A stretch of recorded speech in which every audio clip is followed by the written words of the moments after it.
নমস্কার বন্ধুরা, অপুর সংসার চ্যানেলে আপনাদের সবাইকে স্বাগত জানাই। আজ বানিয়ে দেখাবো কাতলা মাছের মাথা দিয়ে বাঁধাকপির ঘন্ট। আশা করি আজকের রান্না আপনাদের ভালো লাগবে।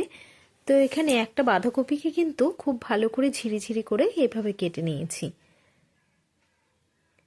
আর এই রান্না করার জন্য এখানে কেটে নিয়েছি আলু, গাজর, তো এইভাবে ছোট করে কেটে নিয়েছি। আর আছে মটরশুঁটি।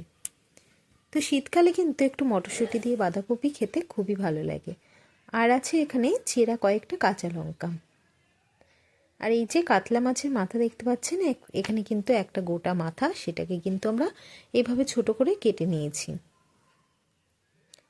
এবার মাছের মাথাগুলো ভাজা করার জন্য কড়াইতে দিয়ে দিচ্ছি পরিমাণ মতো সর্ষের তেল। তেলটা কিন্তু খুব ভালোভাবে এভাবে গরম করে নিতে হবে। তারপর নুন, হলুদ আর লঙ্কার গুঁড়ো দিয়ে মাখানো মাছের মাথাগুলোকে দিয়ে একটু ভেজে নেব।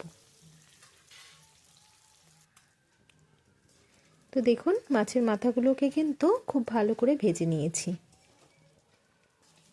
তো মাছের মাথা এখানে কিন্তু ভাজা হয়ে গেছে। এবার একটা পাত্রে তুলে নেব।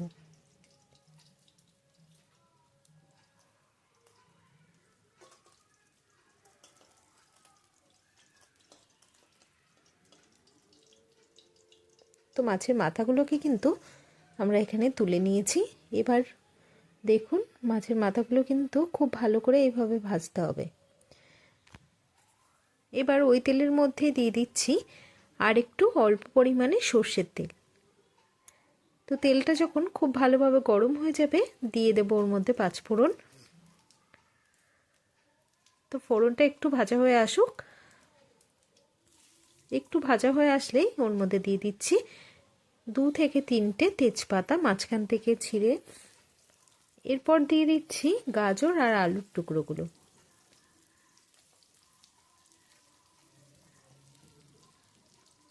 আর দিয়ে দিচ্ছি চেরা কয়েকটা কাঁচা লঙ্কা।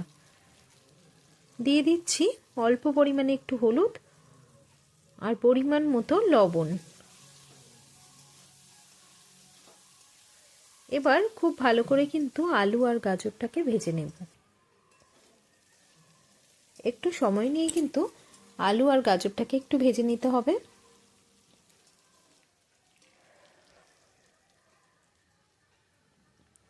এবার দিয়ে দিচ্ছি এখানে বেটে রাখা মশলা। এটার মধ্যে আছে জিরে, ধনে, আদা আর শুকনো লঙ্কা বাটা। দিয়ে দিচ্ছি অল্প পরিমাণে একটু জল।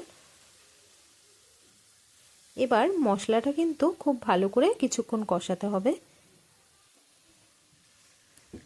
আর এই রকম কম তেল মশলার রান্না যদি আপনারা আরও দেখতে চান, তাহলে চ্যানেলটি ঘুরে দেখে আসতে পারেন। ভালো লাগলে চ্যানেলটিকে সাবস্ক্রাইব করে পাশে থাকার অনুরোধ রইল। তো মশলাটা একটু নাড়াচাড়া করার পর দিয়ে দিচ্ছি এখানে পরিমাণ মতো হলুদ আর পরিমাণ মতো লবণ।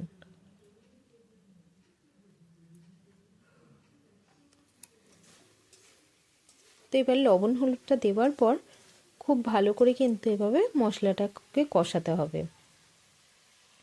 তো মশলাটা কষানো হয়ে গেলে ওর মধ্যে দিয়ে দেব কিছুটা পরিমাণে মটরশুঁটি। মটরশুঁটিটা দিয়ে আবারও কিছুক্ষণ একটু নাড়াচাড়া করে নেব। এবার এর মধ্যে দিয়ে দেব কেটে ধুয়ে রাখা বাঁধাকপি।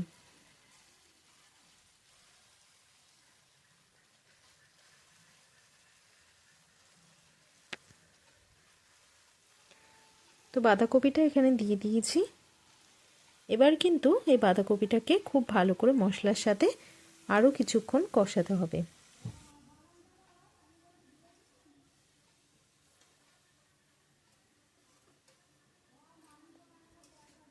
তো একটু সময় নিয়ে কিন্তু এটাকে খুব ভালো করে নাড়াচাড়া করে এভাবে উল্টে পাল্টে ভাজতে হবে।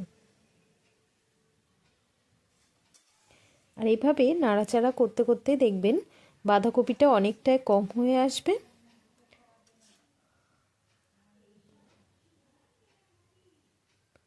তো দেখুন, বাঁধাকপির মধ্যে কিন্তু আমি একটু জল দিইনি।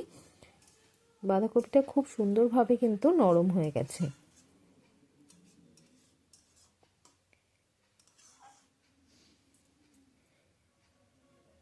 এবার এর মধ্যে দিয়ে দিচ্ছি একটু মিষ্টি হওয়ার জন্য চিনি।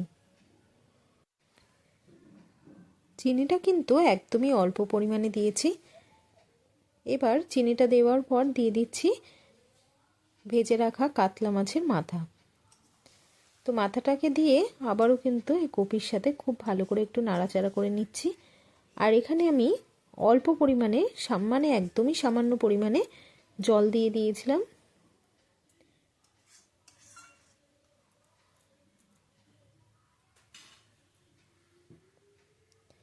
দেখুন একদমই সামান্য পরিমাণে জল দিয়েছিলাম। তো এই জলটা দেওয়ার পর কিছুক্ষণ ঢাকনা বন্ধ করে খুব ভালোভাবে আর একটু সিদ্ধ করে নিয়েছি। তারপরে দিয়ে দিচ্ছি ঘি আর গরম মশলা।